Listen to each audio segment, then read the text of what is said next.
Rencana Bandara Sultan Mahmud Badarudin II Palembang untuk kembali menjadi bandara internasional hingga saat ini masih menunggu regulasi yang diputuskan oleh pemerintah pusat.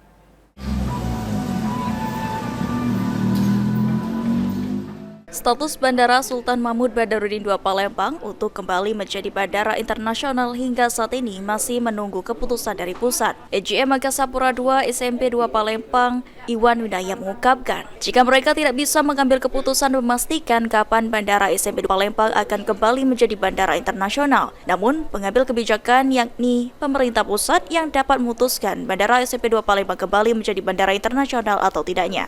Walau tidak menjadi bandara internasional, saat ini menurut Iwan, Bandara SMP 2 Palembang terus melayani penerbangan umroh charter flight langsung dari Palembang menuju ke Jeddah maupun Madinah.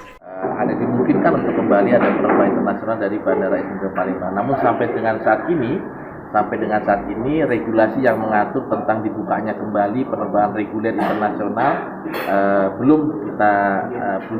kita masih menunggu. Ketika nanti sudah ada, kita akan mengimplementasikan kebijakan dari pemerintah tersebut. Menghadapi momen arus mudik Lebaran tahun ini, pihak pengelola Bandara SMP 2 Palembang melakukan persiapan, mulai dari SDM hingga fasilitas yang ada di Bandara Sultan Mahmud Badarudin II Palembang. Tim Liputan PAL TV.